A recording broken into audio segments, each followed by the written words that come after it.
Hey, folks. Let's see. Let me get all the faces up here. Welcome, everyone. There's Sherry. This should be Beth. Beth and Sherry. And Jennifer. And me. And Deb. Where's Deb? There's Deb. All right, so 5 of us today. 5 of us. Welcome, everyone. Thanks for joining us here this afternoon for some more meditative stitching. We got Beth at the top, Sherry at the top right, Beth at the top left, Jennifer bottom left, me in the middle bottom, and Deb DeCrane in the bottom right. Deb's going to be with us, talk to us at 2:30 about breathing, and Sherry's going to do another stretching session for us here in just a couple of minutes. So thanks to everybody for all 4 of you for helping us out. This is fun. So be sure and check out today's podcast with Stephanie Bonneau, couture, haute couture, beading and all kinds of embroidery. Really enjoyed her. Now she'll be back again, as I think I said in the Wednesday show. She'll be back again in November. We're going to do a second show right away. So to get more of an insight into what it's like to do those fashion shows and to prepare those fancy dresses with all the big designer houses. So we'll do a whole show just on that because we didn't have time to do it any justice. So we're just going to do 2 shows. And then Monday night, I didn't have it on the opening card there, but Monday night we have Monday Hearts. FT Monday Hearts is the hashtag. So stitch on your heart projects and post pictures on Instagram or Facebook, FT Monday Hearts. And we'll be working on those Monday. We'll be working on those. And then Wednesday, do not miss Wednesday night. Trish and Wynn will be back with us on Wednesday night, 8 o'clock Eastern time. Trisha will return, this time going to talk to us about 17th century whitework samplers. You do not want to miss it. It's going to be really good. She'll take us through the needlework that's involved there, what she's learned in studying these samplers. And she has a course going on right now to teach you how to do this 17th century needlework, and then another one starting in January. So, but join us Wednesday night for that show. That's going to be, I'm excited for that one. And then, of course, we'll be back next Sunday for more meditation. So now today, when we do the meditative thing, we're going to have Sherry do the exercising. Then we're going to have a session of meditation. Then at the bottom of the hour, Deb will do some breathing, and then we'll have some more meditation, and then questions there about 5 minutes till the end of the show. Questions or comments. So if you have questions or comments throughout the thing, Beth and Jennifer will be monitoring. Yeah, there. I got a response. Yes, we'll be monitoring. Beth and Jennifer will be monitoring. So if there are any questions, we'll handle those all at the end rather than during the meditation. And then I put together some photos, hauled out some of my old photos of coral and flowers, and made a little slideshow for each of those meditative sessions. So there'll be some music and pictures if you want to just watch those. So just trying something different there. So that's all the announcements. So Sherry, let's go to you and tell us about stretching. And let's see, that's Jennifer. That's not, I don't want Jennifer up there. Hi, Jennifer. Wave to the people. There we go. Wave to the people. There's Sherry. There's Sherry and Jennifer out. So there we go. So Sherry, have at it. Thank you. All right. Well, happy Sunday, everybody, and happy to be back sharing exercises with you. And I just want to tell you a little bit of background about why these are important. I discovered these when I was feeling tense and my shoulders were tight, my fingers were tight from all of the knitting I was doing. I have a yarn shop here in Colorado, and we had a chiropractor that was near our shop. And so I talked to him about some of the different muscle tension that knitters and crocheters feel when they do a lot of handwork. And so we came up with some of these, he came up with some of these exercises for us, and it helped a lot of knitters and crocheters. And then when I got back into cross stitching, a few years ago, I thought, this will be really helpful for the stitchers too, because we use the same kind of muscles. We have the same kind of positions when we're doing our handwork. And so I shared these on my floss tube this summer when I started the floss tube. So I'm going to just jump right into them. As always, don't stretch your muscles past the point of a gentle stretch.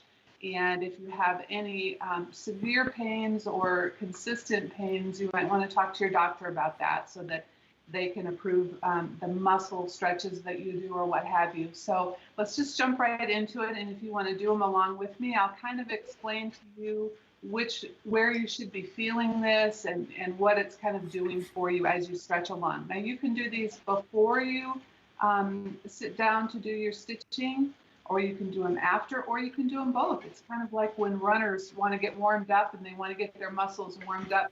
They stretch before they go on a run, and they cool down and stretch afterwards. So ideally, it's good to do them both before and afterwards. I figure I'm doing good if I do them once during a session. But the problem is, once we start stitching, it is so meditative. It's so relaxing. And I don't know about you, but I'll look up and realize 2 hours have gone by and I haven't even gotten up and moved around. And that's why we start feeling that tension in our neck and shoulders, and our hands get a little bit sore. So that's what this is meant to do. It's meant to loosen up your muscles. It's meant to stretch your muscles in other ways besides, holding them as you're stitching. And so let's jump into them. So the first one we're going to do is you hold your hands up, and I want you to stretch your fingers apart as far as you can. So stretch and then hold them. And this is good because normally, as I said, we've got our fingers together and we're gripping something. So we're just going to stretch and hold that for a few seconds. And then you can relax. And let's do it again. Stretch them out. They said last time it's almost like you were shooting fire out of your fingertips. You just want to push them out. Feel that stretch, and you should feel that not only here but along the backs of your fingertips too. And then let's relax, and let's do that one more time. So stretch your fingers out and hold that so you can feel that stretch, and then let's relax them. And the next one is really getting the blood and muscles moving in ways that you're not doing when you're stitching. So we're going to make a gentle fist with your thumbs out. Don't grip it, just pull them in and then bring them back out. Not as far out as the first exercise, but move them in and then bring them back out. And this is just getting the blood moving in there. Bring them in and then bring them back out. Right, now we're going to do thumb circles because we've got our thumb holding our stitching usually. And so we want to move those around. I have to really concentrate on this. You want to move them one way, and then you want to move them the other way. And if it's easier for you to do one finger at a time, one direction, counterclockwise, clockwise, and then, I don't know, I'm watching all these guys do the exercise. All right, so thumb circles is really important. All right, now we're going to stretch each finger individually. So we're going to take your pinky finger and touch your thumb. And you should feel a stretch kind of right in here again. And then you're going to do it with your ring finger. And again, you're pushing them forward so you really feel that stretch. And then we're going to do it with the middle finger. And then let's do it with our index finger. And I feel this in between my fingers, so I know it's stretching those muscles in between. Now let's go backwards to your middle finger. And then we're going to go to the ring finger. And then we're going to go to the little finger. And as you're doing these, as you feel the stretch, some of the exercises will be, you'll feel it more than others. And those are perhaps the ones that you might want to work on a little bit more, or be sure to incorporate that before and after, because those are the muscles that really need it. Okay, the next one we're going to do is if you're sitting in a chair with arms on it, that's what you need to do. Or you can be sitting at a table with your hands going over the edge. I'm just going to hold my hands up here so you can see what I'm doing. But rest your forearms and let your wrists just hang here. And then what you want to do is just bring it up so you feel a stretch. You're going to feel a stretch in here, and you probably also will feel it in the back, and then relax them. And then again, bring your hands up and hold that and feel that stretch a little bit, and then drop them down. And let's do it one more time where you bring them up and hold that, and then drop them back down. Now, keeping your arms on the chair or the table, rotate sideways so your thumb is up, and then you're going to go back like this. So now you're feeling the stretch in the side of your wrists, and then back down. And let's pull them up again and hold it. And then back down. And let's do it one more time. Pull your thumbs up and hold, and back down.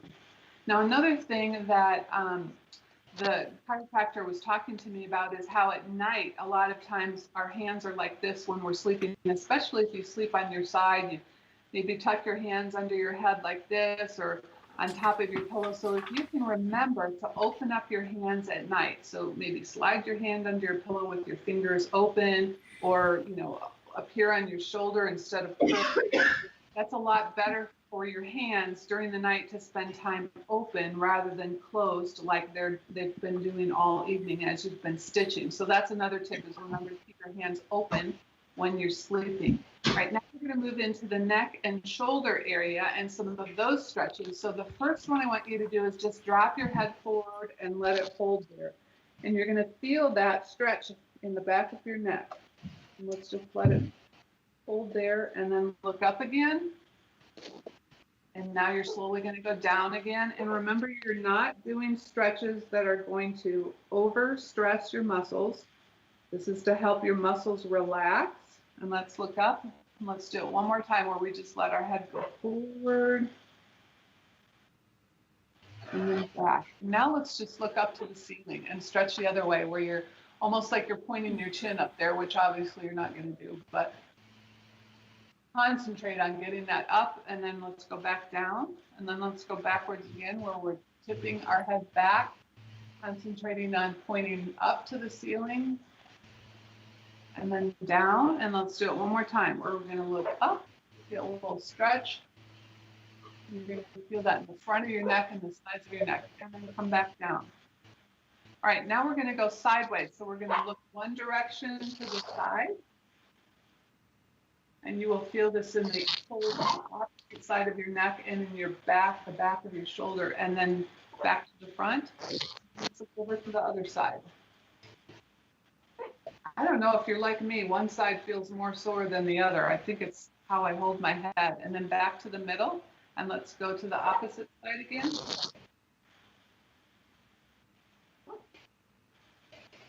And back to the middle. It's good to hold these stretches, because that's what works on the muscles. It's holding them in a position that's different than what we've been doing. And then back to the front. And now we're going to go this way. We're going to tilt our ear down to our shoulder. And you're going to feel that right in here on the opposite side.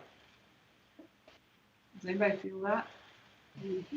Go back up to the middle, and then take your ear down to the other side and hold it. That one. Yeah, we have a lot of tension in our necks from the way we stitch. Back up to the middle. Let's go to the other side again. And hold.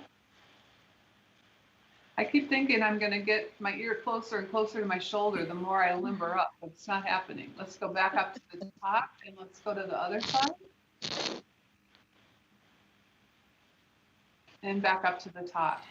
Now we're going to bring our shoulders up to our ears, almost like you're shrugging, but don't put them back down yet. Hold them up.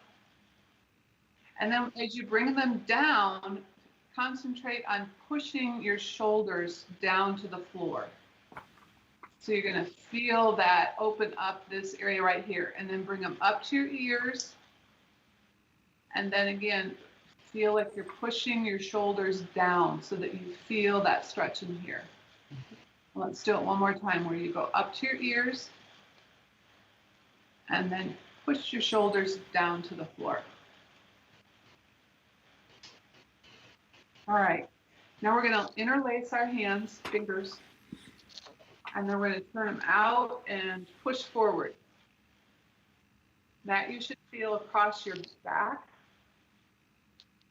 and also in your forearms here. Okay, and then let's relax. And then let's do it again where we push out. Feel that stretch in your forearms and across your shoulder blades. And let's bring it back. Let's do it one more time. Push out and hold. You can certainly hold these exercises longer, especially if you can really feel the pull and you know those muscles need to be released a little bit more. All right, and now you're going to keep them interlaced, but you're going to put it behind your head, and you're going to push your elbows out, almost like you were trying to touch your shoulder blades in the back. Get the two shoulder blades to touch each other. And this you'll feel in your back, those top shoulder muscles that get so hunched over and tense when we're stitching. Okay, then let's relax. And then let's push the elbows out again and hold that. And then let's relax. And let's do it one more time. Push that out and hold. Feel that stretch in the back of your shoulders. And then relax. Okay, this one is the pretzel because I always get all mixed up when I do this. And last week, my problem was I'd do it and then I'd stop doing it and talk to you about where you should be feeling it, and then I'd get mixed up on where I was. So I'm going to try and do better this time. One hand to your shoulder. The other hand, that elbow. You're going to just gently pull, not hard, and you're going to turn your head over the shoulder that doesn't have a hand on it. So gently pull. And again, you're going to feel this in the top of your shoulder blade across the back. All right. And relax back to the front. And now you're going to think about what shoulder you just had your hand on and do it the other way. So put your hand on your other shoulder. Take this hand on your elbow. Pull gently and look over the shoulder that doesn't have a hand on it. And hold that. Again, you're feeling that in the back of your shoulder blades, also on the side of your neck, probably a little bit. And let's do it the other way again. So you're going to switch arms, take this one off, put this one on, elbow, gentle pull, and look over the shoulder that doesn't have the hand on it. And hold that. And back to the center. And then think about change again. Ready? This and this. And I think that one is especially good to do at the end of your stitching. So if you're just going to do a couple at the end, maybe concentrate on that one, concentrate on this one when we're pushing this forward and when we're putting our elbows back. Those are all exercises that are going to kind of release those muscles that you were using. So I hope that's helpful. I hope you can do this again. And I did share these on my second plus video if you want to refer back to them or refer back to this. And so hopefully happy stitching. Okay, thank you, Sherry. Colorado Cross Stitcher is her floss tube name. So Colorado Cross Stitcher. And thank you, Sherry. Really appreciate it. Now go bake some coffee cake. Yeah. Okay, Bye. bye. Thank you. Bye. All right. Thanks, Sherry. That was fantastic. I can't believe how much you feel. It's just yeah. Jennifer, you got the right thing. It's like wow, I just got loose. Yeah. I know, and especially like this one, the one where you pull. I have had a twinge like kind of under my shoulder blade, kind of like in the middle of your back under your shoulder blade, and doing that stretch really helps pull that out. Yeah. And really, and it's gone now. The twinge I had for a couple of weeks, and I do other stretches too. Yep. Has That's helped amazing. it go away. It's amazing. Yep. All right, we're going to. Oh my, that. What's that? A lot of people like that. It was a really good. Yes. Okay, we got. Oh, it's 20 after. Well, that's okay. So we're going to do. We'll get 10 minutes of meditative stitching in now. I'm going to put on the. Sure is.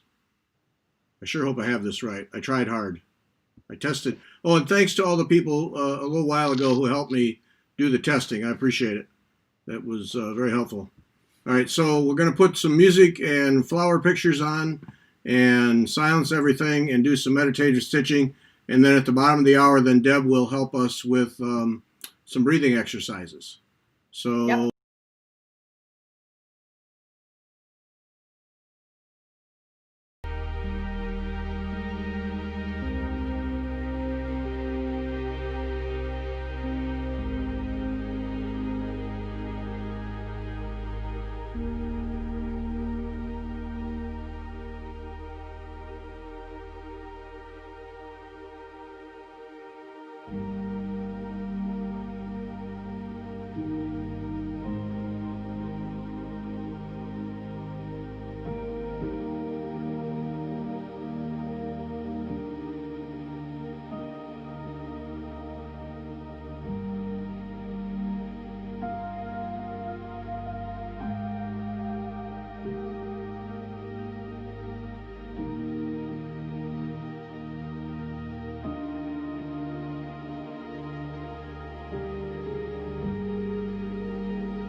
All right, folks, we're back. Hope you got a few stitches in, a few quiet stitches. This is Deb DeCrane, and Deb is going to now give us some breathing techniques to help with the stitching comfort. So, Deb, do it, please. Thank you, Gary. I'm a 200-hour certified yoga teacher, and we study breathing in our training a lot because we do that. We incorporate the breathing into poses, into meditation and things like that. And we typically begin a class or a meditation session with deep breathing. And for today, I'm going to call it conscious breathing, where we're really conscious of what we're doing, how we're breathing, and maybe even the effect that it's having on us. During our normal activities, during the day, we probably breathe 10 to 16 breaths per minute. And at rest, it's closer to 6 to 8 breaths per minute. And nowadays, with our lifestyle, we sit a lot in front of a computer. We can be sitting at our stitching if we're like stitching to a frame or stitching with the hoop in our hand. And before we know it, we've lost track of time. We haven't got up.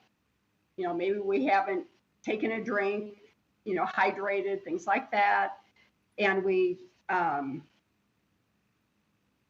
need to be more conscious of our breath, because typically when we do this losing track of time, or we're reading the computer and we're kind of start to round our shoulders, hunch over.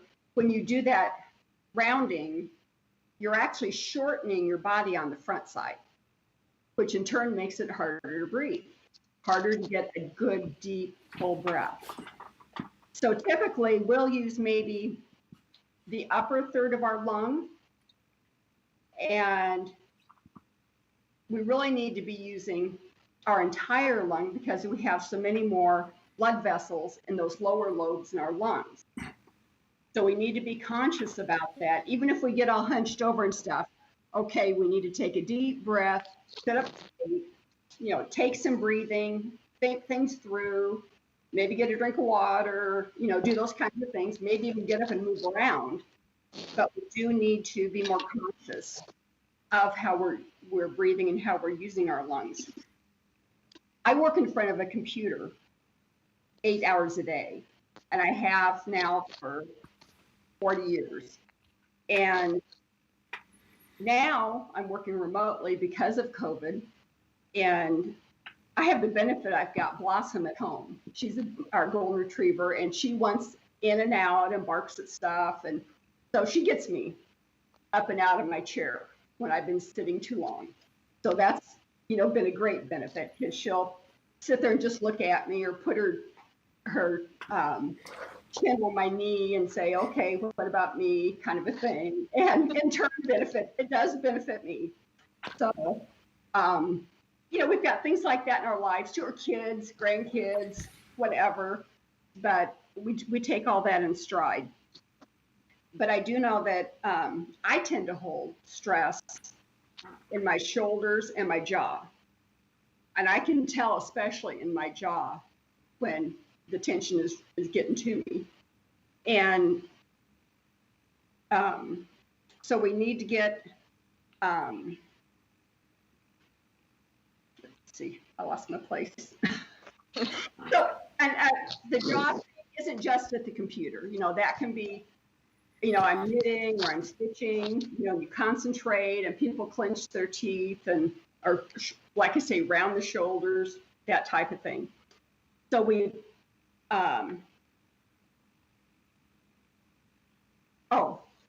my example for stitching, stress during stitching, we're getting to a new technique in the piece maybe, or we're doing maybe something we've been doing for years, and it all of a sudden decides it's not going to go well for us, like laying threads, or in knitting we drop a stitch, or who knows. But those are some times that we can feel the stress. this deeper conscious breathing helps us to relieve that tension. And they say that 5 minutes, if you would do this conscious breath technique 5 minutes a day, that it has been shown that it can reduce high blood pressure, it can calm your nerves, and lower your heart rate. Not to mention help, relax the shoulders and do these other things that complements what Sherry has already shared with us these last 2 Sundays. And as always, if we have a medical condition that aggravates your breathing, or if deep breathing is going to aggravate it, your medical condition, please just sit and keep stitching. We don't want to cause any issues. Or if you get dizzy or lightheaded, you might want to back off a little bit and maybe just listen, and then try it again when you would like to. The first breath that we're going to do, that we're going to use consciously, is called complete breath or relaxation breath, or sometimes you'll hear it as belly breathing, or the belly breath. And we want to, if you're doing this, I can talk through the first time, and then if you want to join in, that's fine. But we want to sit comfortably, and probably not laid back in your recliner, that kind of thing. We want to be more upright, and we want to sit up a little straighter, incorporate some length into the spine. And our shoulders, much like Sherry had us do, you can kind of raise the shoulders a little bit, take them back and down, just kind of relax them back. It opens up this area across your chest. So with shoulders back and down, relaxed, we're going to breathe through our nose if possible. I know sometimes if you have a cold and things, or sinus or allergies, it isn't fun and it isn't easy to do this breathing. And you can always, take a break from it if it's something that you have incorporated into your daily routine. So we're going to take full inhales and exhales through the nose. And to start with, we could do, like to a count of 5 maybe. And then at the top of the inhale, we're going to pause for just a second and then do the exhale. So the first thing I want to start just doing a few of those, I think would be beneficial, so that we all kind of see where we're at. So on your next inhale, let's take a nice full inhale, really expand the belly, feel it come up to the chest and the rib cage into the upper chest. You just feel like the whole front side of your body is expanding. Then you pause, and then we're going to exhale. And as we exhale, this is all through the nose. Kind of feel your chest drop a little bit, your ribs, and the belly. Take the belly, work that diaphragm. Let that diaphragm push out that stale air. So we'll try that again. On your next inhale, through the nose, fill that belly, fill the rib cage, take it on up to the chest, pause, exhale through the nose. Chest, rib cage, and belly. And you're drawing in that diaphragm to push that stale air out. So we can, excuse me, and we can continue that, we can do just this. You can do it for, a couple minutes, take a break, do it again. It's all in, your body, what you can tolerate and what you need. We're going to build on this so that we can feel what's going on. This is if you want, you can put your right hand down on your belly, and your left hand you can have up here on your chest, like over below your neck, kind of on your chest. So now when we take that nice inhale, feel the belly, feel your hand move. Your belly's pushing your hand away, up into the chest, clear up. And you can feel kind of the movement, or you can feel the body expanding against your hands. Then we'll exhale. And you can just go with it. Go with this a couple more breaths on your own. Feel that hand rise and fall. And while you're doing this, take notice, you might be sitting up a little straighter. When we breathe fully, we tend to build length in our spine. And length in our spine is a good thing for us, believe me. We need it, especially with the sitting and with our lifestyles that we have now. Do one more.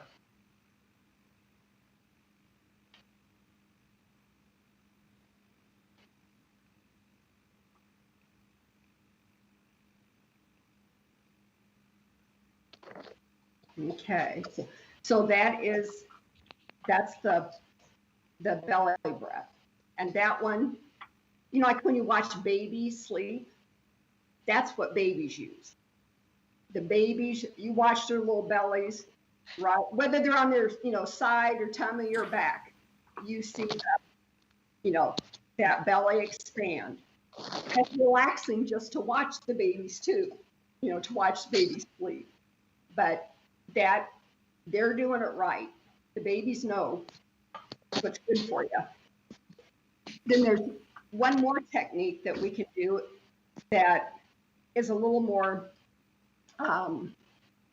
there's a little more to do, but it also will, let me find my notes here.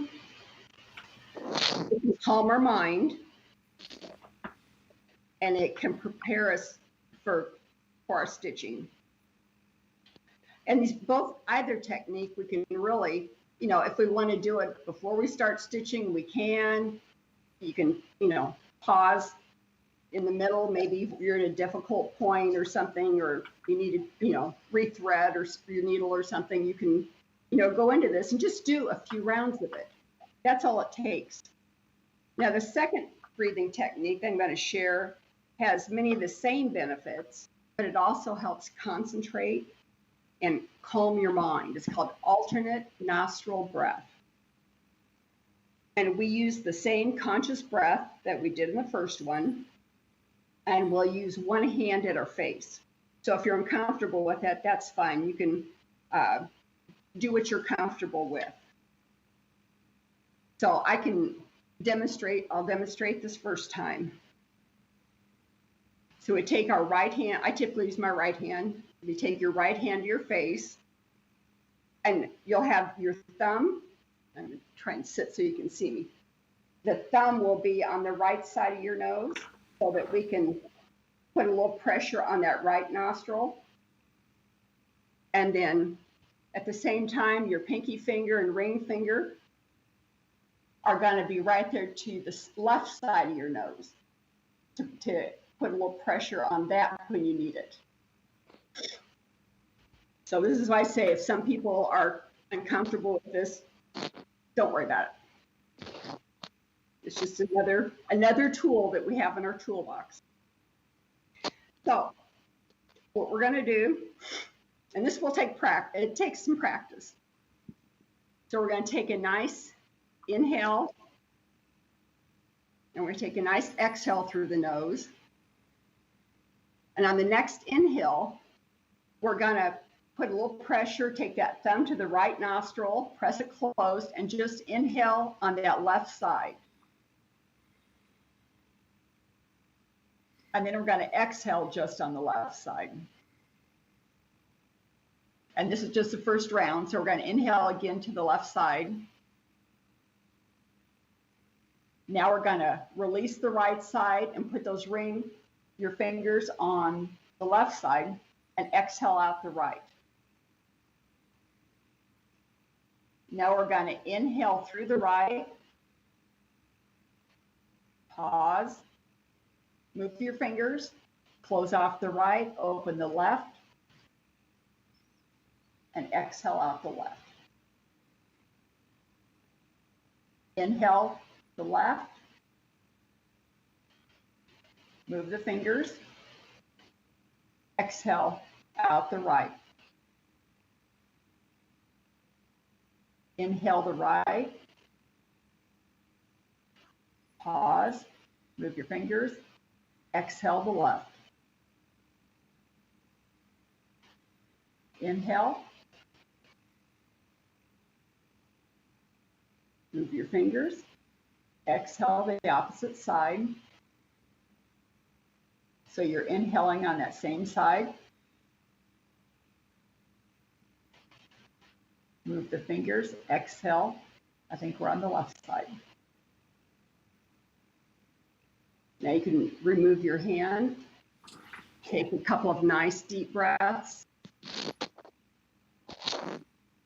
You may feel your sinuses may be a lot clearer, or you may need to blow your nose, or you may sneeze, whatever. Lots of different reactions. that. It's all good. It's all good. But that one takes a little more work, but all you're doing is you're always, you're inhaling and exhaling just on one side. And if you get an extra inhale or exhale, no biggie. But, you will say exhale the left, inhale the left. So once you've done both on one side, then you switch to the other. And you're going to exhale, exhale on the right, inhale on the right, and then you move over. So it's back and forth and back and forth. And this is one that you can also do for if you want to do it for 5 minutes or something, you can. Or you can pause and then just do some belly breath and then, come back to it some more. But it's balancing.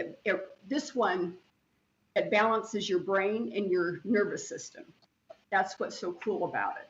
And it is good for the nerves, for calming. If you've got anxiety, if like I say, you've just been stitching and such, and it's like, oh, this isn't going right, and you need a break. This is a good one to do, and it's you're doing that conscious breathing. And even if you don't do either of these, be conscious of how you're breathing.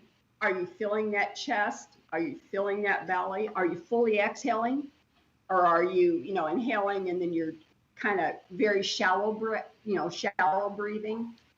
We just, really need to be aware. And that's what this is all about, is being aware. Now, like in our yoga classes and meditation, we start our sessions with 1 or 2 breathing techniques to focus, to relax, to get that exchange of oxygen going. That's going to keep us centered and focused. Okay. So I think, and as always, if you're a little dizzy or lightheaded, knock it off for a while. And if you want to come back to it, try it again. But I think the whole goal is just to become more aware of the breath and the benefits it has for your health, overall health. Fantastic. Thanks, Deb. That's good. Thanks, Deb. It's amazing how those little things, what a difference they make. Yes. Yes. Yep. Baby steps. Okay. All right. Now my technical person failed to put the coral photos in an accessible folder, so you're gonna have to watch the flowers again. I have sent a memo and fired the technical person, so that problem won't happen again. So I'm gonna mute everything out, and we'll go to the music and watch the flowers again and stitch, and we'll take this right up to the top of the hour, and then we'll see if there are any questions and just have some closing remarks and call it from there. So let's see, here we go.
There we are. We're back.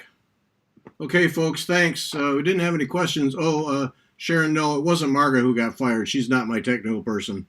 That was me who forgot to put the photos in the right folder. So we'll fix that. So next week now, folks, all right. So Monday night, all right, let's back up the truck. So FT Meditates is the hashtag for your meditative stitching. And we're all, as you can see, we've all been stitching. So we'll be putting those pictures up. So FT Meditates. And then tomorrow night, Monday night, FT Monday Hearts for your heart projects. And remember, all you have to have is a beating heart to qualify. That's all we require. And if you That's right. if you wonder about that, check with Beth. She's the clearinghouse.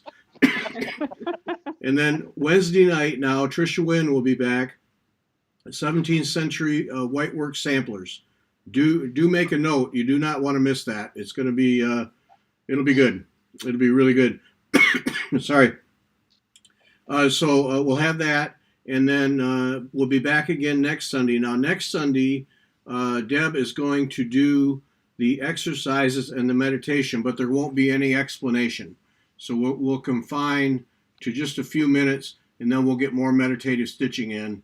That way. So Deb is just going to come on and lead us through the stretching exercises, and then at the bottom of the hour, lead us through the breathing exercises without a whole lot of explanation or really any, just so that you get practice doing it. And then the rest of the time we'll have meditative stitching. So with that, I think we're done. So thanks, Beth, Jennifer, Deb, and Sherry in her kitchen there. There's Jennifer stitching. Yep. So thanks to everybody for joining us, and we hope to see you Wednesday night with Trisha.